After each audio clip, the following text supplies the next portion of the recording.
मैंने राजकुमार काइल से तब तक सगाई कर ली थी जब तक हम निकल नहीं गए थे दो परिवारों के बीच एक समझौते के कारण। लेकिन वह समझौता एक शानदार पार्टी के बीच में अचानक टूट गया जब काइल ने कहा कि वो मुझसे ऊब गया है और अब टेरेनेजा के साथ रहना चाहता है। मैं इस विश्वासघात से हैरान थी जबकि पार्टी में मौजूद मेहमानों ने काइल और टेरेनेजा को बधाई दी जब उसने घोषणा की कि वो उससे शादी करने वाला है। मैं ये समझ नहीं पा रही थी कि सभी उस दुष्ट स्त्री का समर्थन कैसे कर सकते हैं जिसने अभी अभी अपनी मंगेतर को छोड़ा है। लेकिन फिर मुझे कारण पता चला। काइल ने टेरेनेजा की प्रशंसा की कि वो एक दयालु और बुद्धिमान महिला है जबकि मैं केवल एक निर्दयी व्यक्ति हूँ। उसने कहा कि मेरे साथ 17 वर्षों तक खुश रहने का दिखावा करना उसके जीवन का सबसे बड़ा कष्ट था और वो वास्तव में खुश थी कि वो अंततः मुझसे मुक्त हो गई। लेकिन मैं वो व्यक्ति नहीं हूँ जो आसानी से हार मान ले। मैंने काइल को याद दिलाया कि ये सगाई हमारे माता पिता द्वारा तय की गई थी और वो इसे अकेले नहीं तोड़ सकता। काइल ने जवाब दिया कि वो किसी की मंजूरी के बिना भी सगाई तोड़ सकता है क्योंकि मैं एक नीच अपराधी हूँ जिसने टेरेनेजा को ईर्ष्या के कारण परेशान किया। टेरेनेजा ने तब पीड़ित की भूमिका निभानी शुरू कर दी जब काइल ने बताया कि मैंने उसे अकादमी में कैसे परेशान किया। मैंने इसे झूठ कहा क्योंकि ये पहली बार था जब मैं टेरेनेजा से व्यक्तिगत रूप से मिला था। हम अलग अलग कक्षाओं में थे। हालांकि काइल इतना स्मार्ट नहीं था और टेरेनेजा के प्यार में पड़ने के बाद वो पूरी तरह से तर्कहीन हो गया था।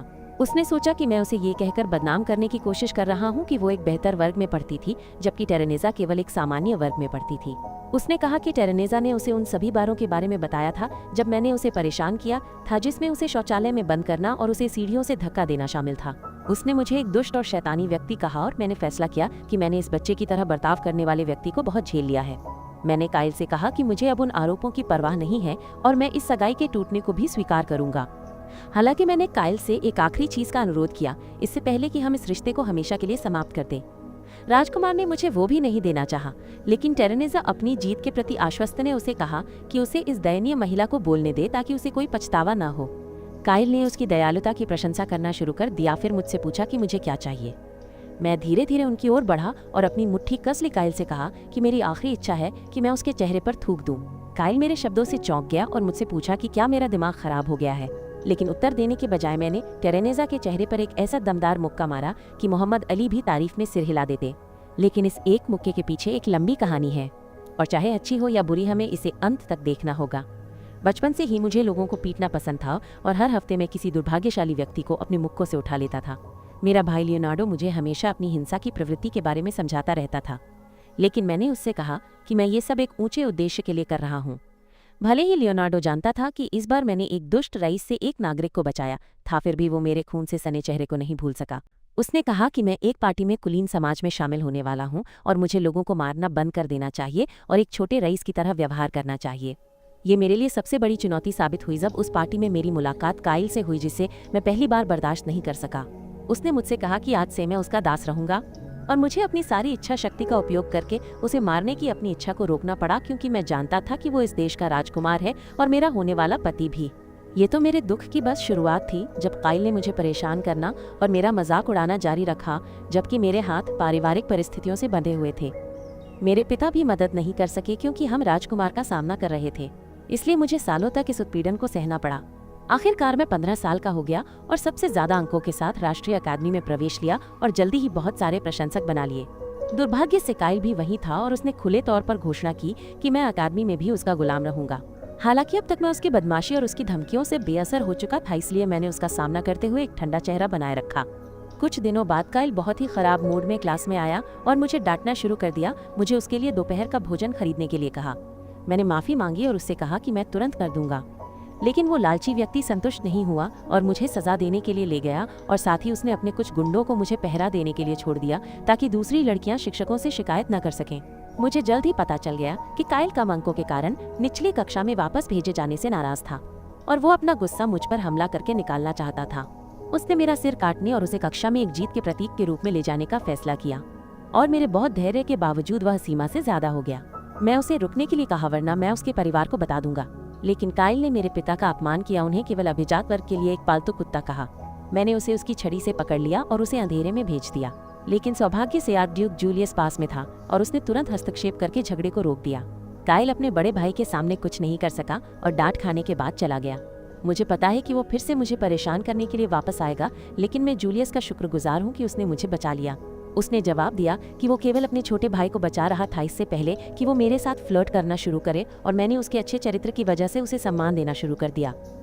मुझे पता था कि आर्कड्यूक जूलियस अगले राजा के पद के लिए शीर्ष उम्मीदवार थे, लेकिन भ्रष्ट रईसों ने उनसे नफरत की और वे अपनी गद्दी बचाने के लिए काइल का समर्थन कर रहे थे। हालांकि आर्कड्यूक के लिए मेरा सम्मान ईर्ष्या में बदल गया जब मैंने पाया कि जूलियस ने सभी विषयों में पूर्ण अंक प्राप्त किए थे, जिसने मेरे पहले स्थान के रिकॉर्ड को समाप्त कर दिया था। मुझे लगा कि जूलियस वास्तव में प्रतिभाशाली और मेहनती होना चाहिए, लेकिन जब वो मेरे पास आया और मुझे बताया कि अधिकतम अंक प्राप्त करना कितना आसान था तो मैं गुस्से से भर गया। मैंने इसे एक व्यक्तिगत अपमान माना और अगली बार उसे हराने के लिए बहुत मेहनत से अध्ययन किया। लेकिन फिर अफवाहें फैल गईं कि जूलियस ने मुझे खुश करने के लिए जानबूझकर हार मान ली थी। इससे मुझे और भी निराशा हुई और मैंने उसे पूरी तरह से नज़रअंदाज करने का फैसला किया। लेकिन जूलियस मुझे परेशान करता रहा। वो स्कूल के बाद भी मेरा पीछा करता रहा या पूछने के लिए कि मेरे और काइल के बीच क्या चल रहा था। और मुझे अचानक एहसास हुआ कि काइल हाल ही में मुझे परेशान करने का कोई इरादा नहीं रखता था, भले ही उसे उस दिन डांट खानी पड़ी हो। मुझे एहसास हुआ कि जूलियस काइल को दूर रखने के लिए मेरा पीछा कर रहा था और मैंने उसे अधिक सकारात्मक रूप से देखना शुरू कर दिया। फिर जूलियस ने अचानक मेरा पीछा करना शुरू कर दिया और शायद मैं गिर जाता अगर उसने मुझे एक दिलचस्प प्राणी नहीं कहा होता। मैं उसकी टिप्पणी से चौंक गया, लेकिन पता चला कि जूलियस झूठ नहीं बोल रहा था। वो वास्तव में सोचता था कि मैं अध्ययन करने और मेरे बारे में नोट्स लेने लायक एक दिलचस्प प्राणी था। तभी मैंने जूलियस से नफरत करना शुरू कर दिया और उम्मीद की कि एक दिन मैं उसे और काइल दोनों को हरा सकूंगा। वर्तमान में वापस आते हुए मेरी सभी अनियंत्रित इच्छाओं को अंततः टेरेनीजा के चेहरे में एक निकास मिल गया। एक ही वार में मैंने उसे दूर उड़ा दिया और उसी समय 2 और दुष्टों को नीचे गिरा दिया। काइल घबरा गया और मुझसे पूछा कि मैं क्या कर रहा हूँ। मैंने ठंडा जवाब दिया कि मैं उसकी जहरीली बातों से परेशान था और टेरेनीजा को इसकी कीमत चुकानी पड़ी। इसके बाद मैं रईसों की भीड़ की ओर बढ़ा, ये पूरी तरह से महसूस करते हुए कि उनमें से प्रत्येक एक लालची बदमाश था। मैं उनसे नाराज था क्योंकि उन्होंने काइल की सगाई टूटने का जश्न मनाया था, इसलिए मैंने हमेशा अपने साथ रखी दस्ताने निकाली ताकि जरूरत पड़ने पर इस्तेमाल कर सकूं। रईसों ने दहशत में जेलर को बुलाया, लेकिन मैंने समय जादू का उपयोग करके उन्हें सोने के लिए सुला दिया और फिर धीरे धीरे सभी रईसों को मार डाला। रईस किसी भी ऐसे व्यक्ति से उन्हें बचाने की विनती करने लगे, यहाँ तक कि अपनी दास्ता का आदान प्रदान करने की भी पेशकश की, भले ही दास व्यापार देश में अवैध था। मुझे एहसास हुआ कि ये लोग पुनर्चक्रण न करने योग्य कचरा थे और अगर मैंने उन सभी को बेहोश कर दिया तो मेरी अंतरात्मा पर कोई बोझ नहीं पड़ेगा। इसलिए मैंने अपनी विशेष समय की जादू को सक्रिय किया और सभी के लिए ई रैंक के मुक्कों की बौछार से सफाई शुरू कर दी। जल्द ही भी रईस फर्श पर पड़े थे। काइल आखिरी बचा था और मेरा असली रूप देखकर उसने अपने पैंट में मल दिया। मैंने उससे कहा कि अब उसकी बारी है और जैसे ही मैं मुक्का मारने वाला था, मेरे भाई लियोनार्डो ने मुझे रोकने के लिए प्रवेश किया। हालांकि वह बहुत देर कर चुका था और मैंने काइल को दीवार से टकरा दिया। यह बहुत संतोषजनक था।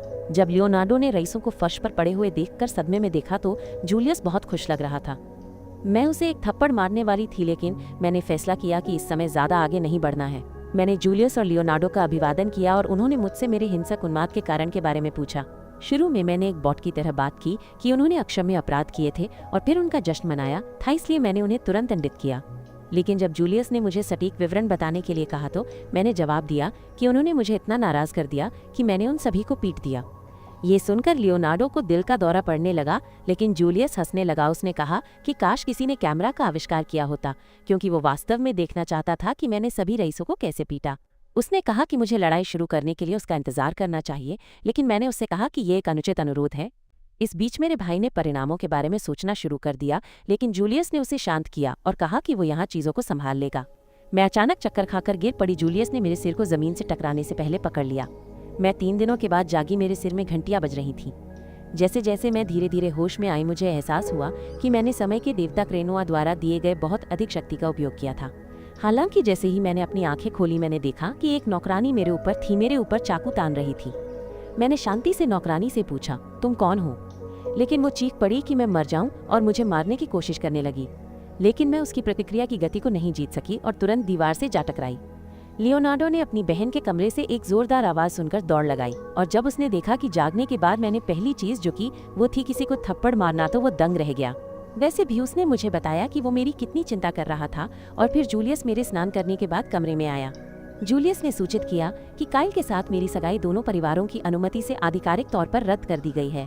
काइल को शाही उत्तराधिकार से वंचित कर दिया गया था, क्योंकि वो दास व्यापार से जुड़े अभिजात वर्ग की रक्षा कर रहा था और दावत में मौजूद सभी अभिजात वर्ग को भी पकड़ लिया गया था।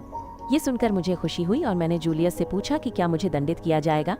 उसने कहा कि मैं शाही परिवार के लिए बहुत महत्वपूर्ण थी कि मुझे दंडित किया जाए, लेकिन जब तक ये मामला शांत नहीं हो जाता तब तक मुझे खुद को किसी ऐसे व्यक्ति से शादी करने में मुश्किल होगी जो मेरे लिए तैयार हो। हालांकि उसके पास मेरे लिए भी अच्छी खबर थी।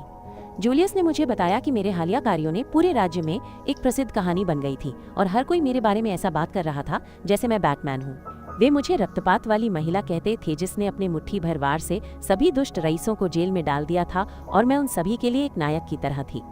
लियो ने अपनी बहन के एक और डरावने उपनाम के बारे में सुनकर हिम्मत हार दी, लेकिन जूलियस ने उससे कहा कि पहले सुलझाने के लिए अधिक महत्वपूर्ण मामले थे। पकड़े गए अभिजात वर्ग में कई प्रसिद्ध हस्तियां थीं जो सरकार में पदों पर थीं, लेकिन उनकी सबसे बड़ी चुनौती प्रधानमंत्री थेजो काइल के गुट के सबसे बड़े समर्थक थे। जूलियस ने कहा कि राजा को भी काइल के गुट में भ्रष्टाचार पर संदेह था, इसलिए उन्होंने जांच के लिए CIO2 नामक एक संगठन की स्थापना की और लियो वर्तमान प्रमुख है। फिर उन्होंने अपने जासूसों में से एक को बुलाया जो काइल के गुट में घुसपैठ करने वाला पहला व्यक्ति था और मूल्यवान जानकारी लेकर आया था। वो जासूस सिगर्ड निकला जो काइल का एक गुर्गा था। उसने तुरंत मुझसे समय की अवधि में मेरे साथ किए गए अनुचित व्यवहार के लिए माफी मांगी।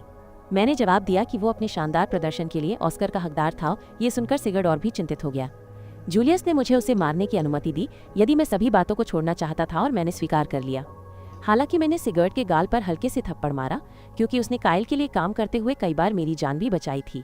इसके बाद मैंने जाने की अनुमति मांगी, महसूस करते हुए कि अंततः मैं स्वतंत्र थी, जो कुछ भी मैं चाहती थी वो करने के लिए जब मैं काइल से बंधी नहीं थी।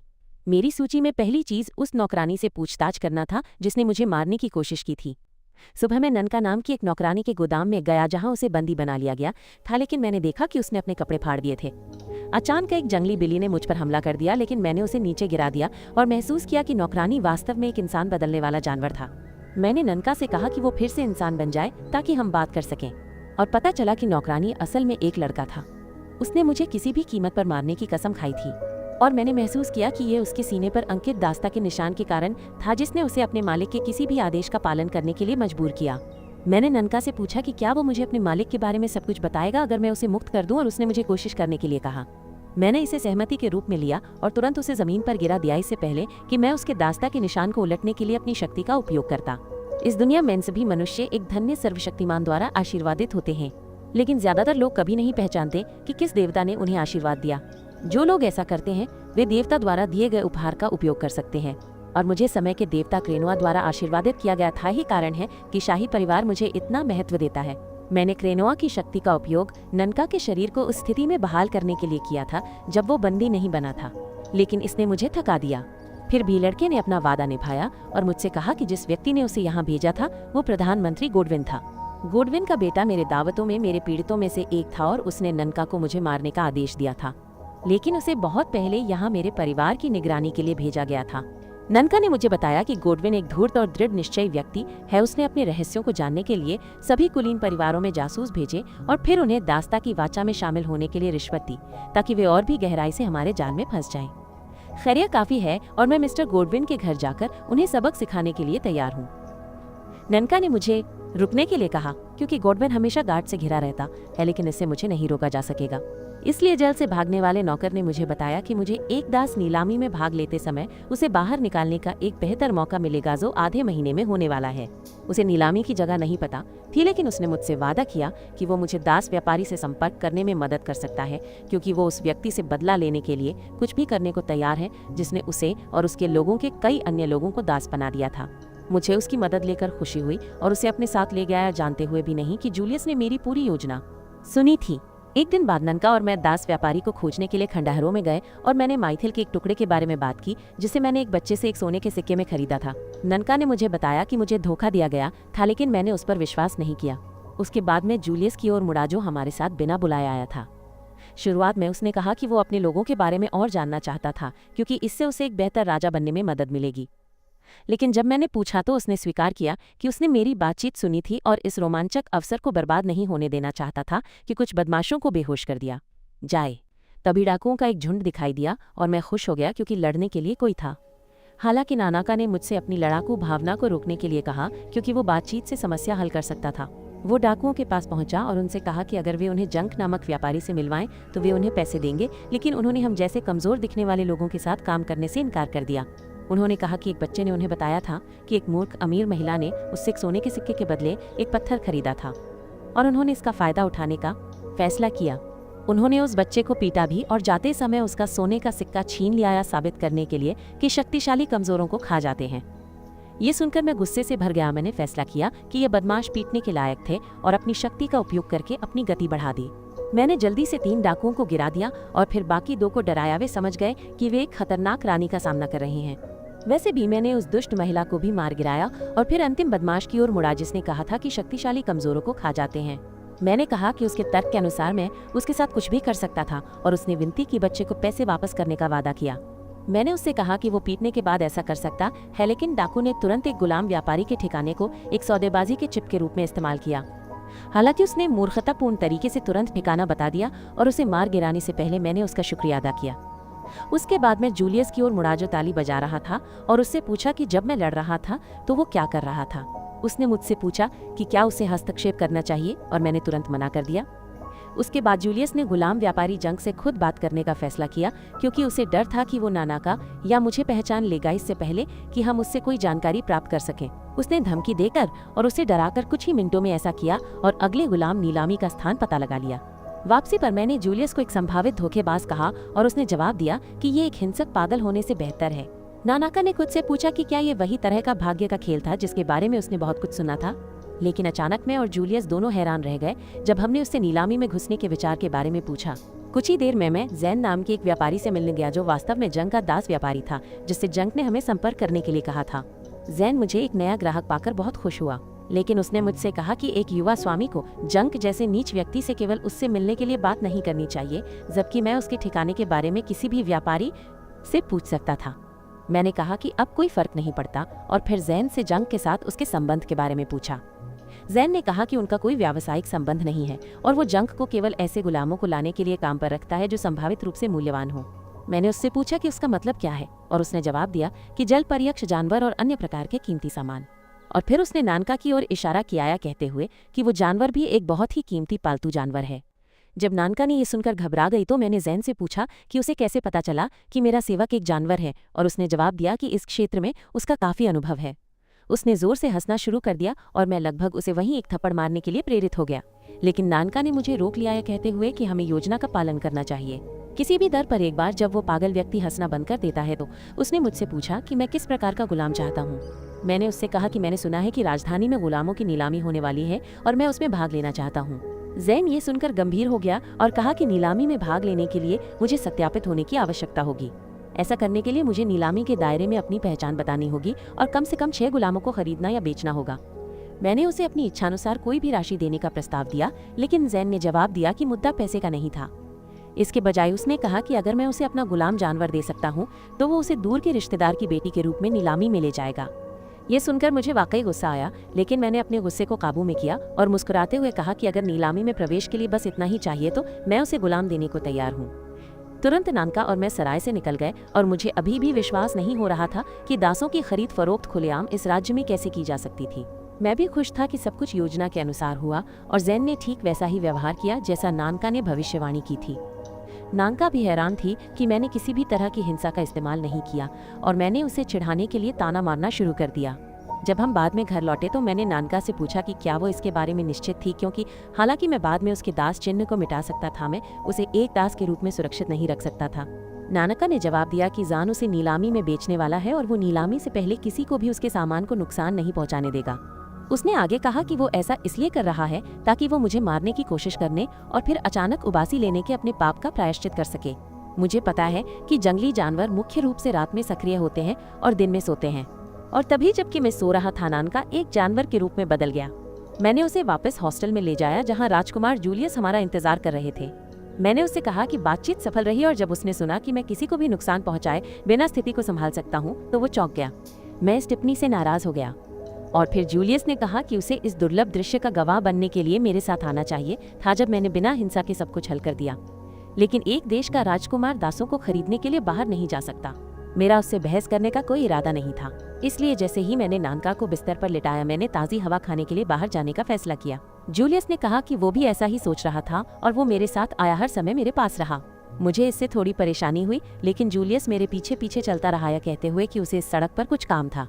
तभी एक सेब पाई बेचने वाले ने मुझे पुकाराया कहते हुए कि उसके पास प्यारी लड़कियों के लिए एक विशेष ऑफर है।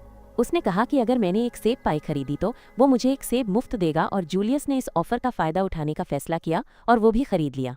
अगला एक गहने बेचने वाला मुझे कुछ सस्ते सामान बेचने की कोशिश कर रहा था और जूलियस ने भी उन्हें खरीद लिया, लेकिन ये बताना नहीं भूला। उसने एक उदास दिखने वाले ज्योतिषी से भी कुछ खरीदा और मैंने पूछा, क्या आपको वास्तव में सड़क पर कुछ काम है? जूलियस ने जवाब दिया कि वो बस बहाना बना रहा था और उसने मुझे प्यारी कहा क्योंकि मैं इतनी स्पष्ट झूठ पर विश्वास कर लिया। मैं वास्तव में उससे नाराज हो गया और पास की दीवार पर मुक्का मार दिया क्योंकि मैं राजकुमार पर हाथ नहीं उठा सकता था। जूलियस केवल हंसा और फिर उसने मुझे एक सेब पाई दी जिसने मुझे स्वर्ग में उड़ने जैसा महसूस कराया। जूलियस ने फिर मुझसे माफी मांगी कि मैंने उसे परेशान किया, लेकिन मैंने जवाब दिया कि वो केवल एक सेब पाई से मेरी माफी नहीं खरीद सकता। हालांकि एक और सेब पाई काफी थी और मैंने उसे जल्दी माफ कर दिया। फिर मैंने देखा कि जूलियस शहर के लेआउट से काफी परिचित था और उसने जवाब दिया कि वो अक्सर शहर की खोज के लिए घूमता रहता था। उसने मुझसे पूछा कि बाजार को देखकर मुझे कैसा महसूस हुआ और मैंने टिप्पणी की कि जब काइल ने मुझे अक्सर अपनी पत्नी के लिए ब्रेड खरीदने भेजा था तो मेरे पास चारों ओर देखने का बहुत समय नहीं था। हालांकि अब जब मैं इसे देखता हूँ तो बाजार वास्तव में एक मजेदार जगह लगता है।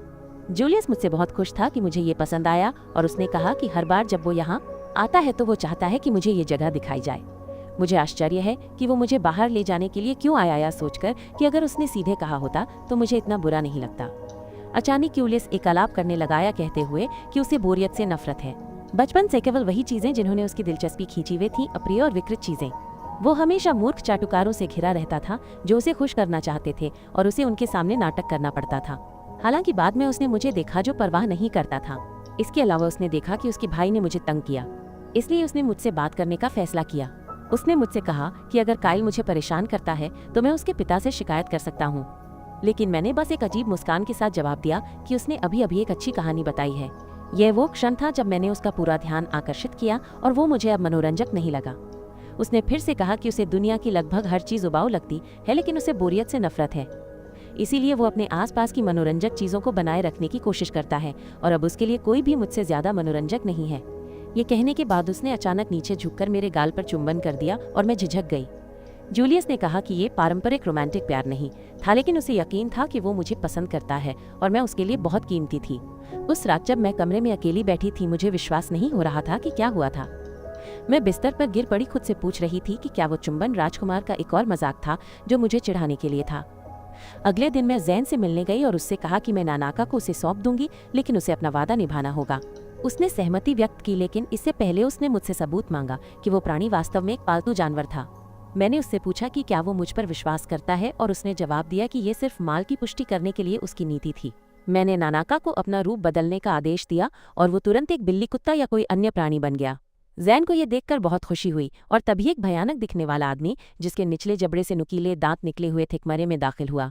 उसने मुझे घूर कर देखा और जैन से पूछा कि क्या मैं वही दास हूँ जो उन्हें आज मिला है। जैन ने दास जिसका नाम डोनोवन था से कहा कि मैं उनका ग्राहक था और पालतू जानवर दास था। नानाका स्पष्ट रूप से उसे देखकर खुश नहीं था और मैंने भी महसूस किया कि डोनोवन आधा इंसान और आधा भेड़िया था, जिससे वो एक लाइकेंथ्रोप बन गया। जैन ने अपने दास के अशिष्ट व्यवहार के लिए माफी मांगी और फिर उसे जानवर को ले जाने के लिए कहा। डोनोवन उसे देखकर अप्रसन्न लग रहा था और टिप्पणी की कि पालतू जानवर तेजी से पुनर्जीवित होने की अपनी क्षमता के लिए नानाका के गले में धातु का एक हार पहनाकर उसे खींचना शुरू कर दिया, लेकिन नानाका ने विरोध किया जिससे वो गुस्से में आ गया। उसने गुस्से में कांटेदार कोड़ा हवा में लहराया, लेकिन अचानक मैंने बिना हाथों के कोड़ा पकड़ लिया। मैंने जैन से कहा कि उसका गुलाम काफी आज्ञाकारी है और अगर उसमें उसे दंडित करने का साहस नहीं है तो मैं उसके लिए ऐसा कर सकती हूँ। डोनोवन ने तुच्छ रूप से आह भरी और जैन ने भी मुझे तुच्छ समझा, मुझे ये कहकर कि मुझे उसके गुलाम को परेशान नहीं करना चाहिए क्योंकि वो पहले एक ए ग्रेड साहसी था। उसने घोषणा की कि मुझे उसे हराने के लिए एक स्क्वाड्रन लीडर की तरह मजबूत होने की जरूरत है और मैंने उससे पूछा कि इसमें क्या गलत है। वह थोड़ा घबरा गया और कहा कि वो सिर्फ मेरी चिंता कर रहा था। लेकिन फिर डोनोवन ने घोषणा की कि बहुत देर हो चुकी है, वो किसी भी महिला को अपने गौरव को रौंदने नहीं देगा और उसने मुझे एक सबक सिखाने का फैसला किया। उसने मेरे हाथ से कोड़ा खींचना शुरू कर दिया, लेकिन वो मेरे कसकर पकड़े हुए हाथों से उसे नहीं निकाल सका। उसने और जोर लगाया और जैन ने उसे मजाक न करने के लिए कहा क्योंकि एक लड़की कभी भी उससे कहीं ज्यादा भारी आदमी को नहीं हरा सकती। डोनोवन ने जवाब दिया कि वो सचमुच पूरी कोशिश कर रहा है और फिर मैंने जैन से पूछा कि क्या डोनोवन की बोली लगाई जाएगी। उसने जवाब दिया कि वो डोनोवन को अपने व्यक्तिगत अंगरक्षक और अन्य गुलामों के लिए ट्रेनर के रूप में रखेगा और ये मेरे लिए अच्छी खबर थी क्योंकि मुझे इस बात की ज्यादा चिंता नहीं करनी थी कि वो एक ईंट से टकराने के बाद अपनी कीमत खो देगा। और फिर मैंने डोनोवन को हवा में उछाला इससे पहले कि वो हवा में उड़ जाए। जैन ये देखकर सदमे से हक्का बक्का रह गया, लेकिन मुझे उसकी परवाह नहीं थी। मैं नानाका की ओर मुड़ा और उसका हार उतारा देखा कि वो खून बह रहा है। मैंने उसके घावों को ठीक करने के लिए उपचार जादू का इस्तेमाल किया और उसे गले लगाया, कहा कि मैं जल्द ही उसके पास वापस आऊंगा और तब तक उसे यहाँ आने वाली किसी भी परेशानी को झेलना होगा। मैं टूटी हुई खिड़की के बारे में उस मालिक से बात करने के लिए मुड़ा और उसने कहा कि मुझे मरम्मत के लिए भुगतान करने की जरूरत नहीं है। उसने मुझे डोनोवन को सिखाने के लिए धन्यवाद भी दिया क्योंकि वो खुद ऐसा करने में हमेशा विफल रहा था। जब मैं सराय वापस आया तो मैंने देखा कि दरवाजे के बाहर एक जानी पहचानी कार खड़ी थी। मेरा भाई कार से बाहर निकला और वो मुझसे बहुत नाराज था। उसने कहा कि जब हम राजधानी पहुंचेंगे तो मैं उसे पूरी कहानी बता सकती हूँ। और जब मैंने जूलियस को कार में देखा तो मैंने उसे एक बेकार राजकुमार होने के लिए शाप दिया जो मेरे भाई को भी मुझे खोजने से नहीं रोक सका। जब हम राजधानी पहुंचे तो लियो ने चाय की मेज पर जोर जोर से शराब पीना शुरू कर दिया और जूलियस और मुझसे पूछा कि क्या हमारा कोई साझा विवेक है। उन्होंने पूछा कि हम इतनी मनमानी से कैसे कर सकते हैं, लेकिन जूलियस ने जवाब दिया कि उन्होंने दास्ता की नीलामी का स्थान ढूंढ लिया है, इसलिए सब ठीक है। लियो ने शांत होकर कहा कि उसने भी जांच की और पाया कि प्रधानमंत्री गॉडविन खुद नीलामी का आयोजन कर रहे थे। मैंने उनसे कहा कि नीलामी 2.5 दिन में होगी और लियो ने घबराकर बड़े मिशन के लिए योजना बनाना शुरू कर दिया। इस बीच मैंने जूलियस को घूरना शुरू कर दिया। वह मुस्कुराया और पूछा कि क्या वो कल की तरह सेब का पाई खाना चाहेगा। मैं बेवजह उस पर गुस्सा थी, लेकिन फिर लियो ने हमारी बात काटी और कहा कि उसके पास पहले से ही एक योजना है। सबसे पहले वह चाहता था कि मैं घर वापस जाऊं, लेकिन मैंने मना कर दिया है, कहते हुए कि ये एकमात्र ऐसी चीज है जो मैं नहीं कर सकती। लियो को लगा कि मुझे प्रेरित करने का एकमात्र कारण गॉडविन को थप्पड़ मारना है, लेकिन मैंने जवाब दिया कि ये उससे कहीं ज्यादा है। मैंने कहा कि जब से मैं छोटी थी मैंने अच्छे लोगों को पीड़ित देखा है, जबकि दुष्ट तानाशाह समृद्ध होते रहते हैं। मेरा मानना था कि लालची दुष्ट खलनायक को सामान्य साधनों से दंडित नहीं किया जा सकता है और मुझे उनके साथ अपने तरीके से कुछ करना होगा। मैं अचानक खड़ी हो गई और कहा कि कंजूस और लालची अत्याचारी थप्पड़ मारने के लिए सबसे संतोषजनक लक्ष्य है। लियो और जूलियस ने मेरी हिंसक प्रवृत्ति के लिए उनकी सामान्य प्रतिक्रिया दी और मैंने कहा कि एक आम आदमी एक अत्याचारी को हरा भी नहीं सकता, लेकिन क्योंकि मैं एक उच्च ड्यूक की बेटी हूँ मैं ठीक रहूंगी। जूलियस मेरी बात से सहमत था, लियो की निराशा के लिए जो डरता था कि मेरी हिंसक प्रवृत्ति परिवार के नाम को बर्बाद कर देगी। हालांकि बड़ी समस्या ये थी कि क्या वहाँ नीलामी में वैनक्विश साम्राज्य का कोई हो सकता है। मैं और जूलियस दोनों ये सुनकर तनाव में थे, क्योंकि वैनक्विश साम्राज्य हमारे राजा फिलिस्तीन के साथ 300 से अधिक वर्षों से दुश्मनी में था। वे क्रूर केवल शक्ति को सर्वोच्च पदानुक्रम के रूप में सम्मानित करने के लिए जाने जाते थे और वे शक्तिशाली चुड़ैलों द्वारा शासित थे। हालांकि हाल ही में दोनों देशों के साथ शांति वार्ता शुरू हुई थी। लियो ने पुष्टि की कि वैनक्विश वायु सेना ने हाल ही में गॉडविन से संपर्क किया था। संयोग से उसी समय गॉडविन वैनक्विश वायु सेना के कुछ अधिकारियों के साथ बैठक कर रहा था। वो काइल की पार्टी को बर्बाद करने और उनकी योजना को खराब करने के लिए मुझसे नाराज था और सैनिकों से मुझे खत्म करने के लिए कहा। लाल बालों वाला सैनिक खुशी खुशी काम पर चला गया और अपने अजगर पर उड़ गया, लेकिन गॉडविन अपने अहंकार से संतुष्ट नहीं था। तभी एक लड़की ने उसे कहा कि वो चुड़ैलों को भूल जाए और देखे कि उसके पास क्या है। उसने गॉडविन की ओर एक बंदूक तानी, लेकिन क्योंकि इस दुनिया में बंदूक का आविष्कार नहीं हुआ था, हम नहीं जानते कि वो क्या थी। लड़की ने हमें बताया कि ये देवी पालमिया का एक उपहार था और गॉडविन ने अपनी हार निकालिया, कहते हुए कि हमारे पास उसे एक उपहार था। हमें नहीं लगा कि वो भयानक बिल्ली का बच्चा कुछ कर सकता है, लेकिन जब उस लड़की ने एक बंदूक से फूलदान तोड़ा तो वो हैरान रह गया।